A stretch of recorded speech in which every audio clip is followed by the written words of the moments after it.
51 سال 5 مہینے جب آپ صلی اللہ علیہ وسلم کی عمر مبارک ہوتی ہے تو اللہ تعالی آپ کو اپنی ملاقات کے لیے بلاتے ہیں۔ آپ حضرت ام ہانی جو آپ صلی اللہ علیہ وسلم کے چچا ابو طالب کی بیٹی ہیں، ان کے گھر آرام فرما رہے تھے۔ حضرت جبرائیل امین تشریف لائے اور اپنے ساتھ لیا۔ سفر شروع کرنے سے پہلے آپ صلی اللہ علیہ وسلم کا شق صدر کیا گیا۔ آپ صلی اللہ علیہ وسلم ارشاد فرماتے ہیں، ایک فرشتہ آیا میرے پاس، اس نے میرے جسم کے حصے کو یہاں سے یہاں تک چاک کیا، یعنی کاٹا۔ وہ حصہ کون سا تھا اور کہاں تک کاٹا؟ گردن کے گڑھے سے زیر ناف بالوں تک پورا حصہ چاک کیا، یعنی اس پورے حصے کو کاٹا۔ میرے دل کو نکالا، میرے سامنے سونے کا ایک تشت لایا گیا جو ایمان سے بھرا ہوا تھا، حکمت اور علم سے بھرا ہوا تھا۔ اس کو میرے قلب اطہر میں رکھ دیا گیا۔ پھر زمزم کے پانی سے دل کو دھویا گیا یا دل کی جگہ کو دھویا گیا، پھر اسی جگہ دل کو لگا دیا گیا۔ پھر آپ صلی اللہ علیہ وسلم کے لیے سواری کا انتظام کیا گیا جو جنت سے لائی گئی، جسے براق کہتے ہیں۔ یہ کیسی تھی؟ یہ سفید رنگ کی تھی جو گدھے سے اونچی اور خچر سے نیچے تھی۔ اس کی رفتار کا عالم یہ تھا کہ جہاں نظر پڑتی وہاں قدم پڑتا، اس وجہ سے اس کو براق کہتے ہیں، یعنی برق رفتار۔ سیرت نگار لکھتے ہیں کہ روح کو ایک گھوڑے کا لباس پہنایا گیا اور اس برق رفتار سواری کا نام براق تھا۔ اس پر آپ صلی اللہ علیہ وسلم سوار ہوئے۔ حضرت جبرائیل امین نے لگام کو ہاتھوں میں تھاما اور وہ آنن فانن بیت المقدس پہنچ گئے۔ اس سفر کا نام اسراء ہے جو مکے سے بیت المقدس کی طرف ہوا، اور یہ سفر براق پر ہوا۔ یہاں پر پہنچ کر بیت المقدس سے آسمانوں کی طرف جو سفر ہوا، اس سفر کا نام معراج ہے۔ بیت المقدس سے آسمانوں کی طرف جو سفر ہوا، یہ براق پر نہیں ہوا بلکہ نور کی سیڑھی کے ساتھ آپ صلی اللہ علیہ وسلم آسمانوں پر تشریف لے گئے۔ پھر وہاں سے حضرت جبرائیل امین سدرۃ المنتہا تک آپ صلی اللہ علیہ وسلم کے ساتھ رہے۔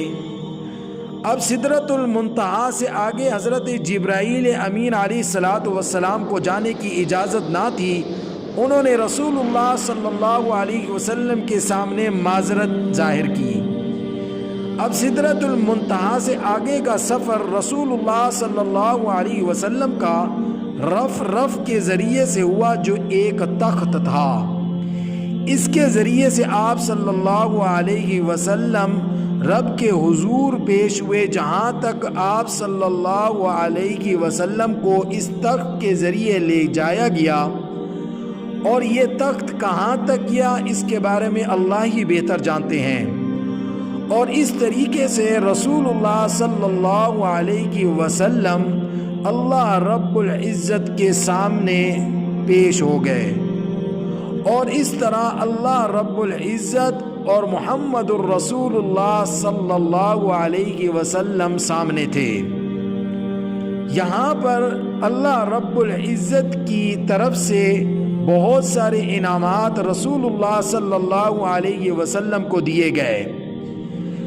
تو الغرض یہ ایک مختصر سا بیان تھا جس میں ہم آپ کو یہ بتانا چاہتے تھے کہ آپ صلی اللہ علیہ وسلم کی معراج کے وقت عمر مبارک کیا تھی، اور ساتھ میں یہ بھی بتانا چاہتے تھے کہ آپ اس وقت کہاں تھے، کس گھر میں آرام فرما رہے تھے، اور معراج سے پہلے آپ کا شق صدر ہوا اور کہاں سے کہاں تک ہوا، اور شق صدر کی وجہ کیا تھی وہ بھی آپ کو بیان کی، اور اسی طرح یہ بھی بتایا کہ براق کا رنگ کیسا تھا، اس کی حیت کیسی تھی، اس کی رفتار کیا تھی، یہ بھی آپ کو بیان کیا، اور ساتھ میں یہ بھی بتایا کہ اسراء کسے کہتے ہیں اور معراج کسے کہتے ہیں، اور پھر براق کے بعد آپ کا سفر آسمانوں تک کس طرح ہوا یہ آپ کے سامنے پیش کیا کہ نور کی سیڑھی کے ذریعے سے بیت المقدس سے آپ آسمانوں پر تشریف لے گئے، پھر حضرت جبرائیل امین علیہ الصلاۃ والسلام کے ساتھ آپ سدرۃ المنتہا تک گئے، وہاں سے آگے ایک تخت جس کو رف کہا جاتا ہے اس کے ذریعے آپ کا سفر ہوا، اور کہاں تک ہوا یہاں سے آگے اللہ رب العزت ہی بہتر جانتے ہیں۔ تو اس طرح رسول اللہ صلی اللہ علیہ وآلہ وسلم نے اللہ رب العزت کے دیدار کیا، اللہ رب العزت کو دیکھا، اور یہاں پر اللہ رب العزت نے بے شمار تحائف محمد الرسول اللہ صلی اللہ علیہ وسلم کو عنایت فرمائے۔ اللہ رب العزت ہم سب کو معراج کی حقیقت کو سمجھنے کی توفیق عطا فرمائے، اور جو معراج کا تحفے اللہ رب العزت نے رسول اللہ صلی اللہ علیہ وسلم کو عنایت فرمائے اس پر عمل کرنے کی توفیق عطا فرمائے۔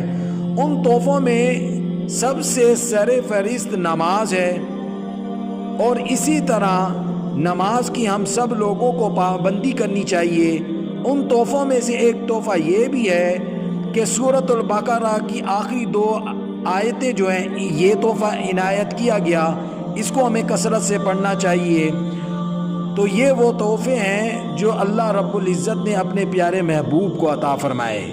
اللہ رب العزت ہم سب کو دین کی سمجھ اور اس پر عمل کرنے کی توفیق عطا فرمائے۔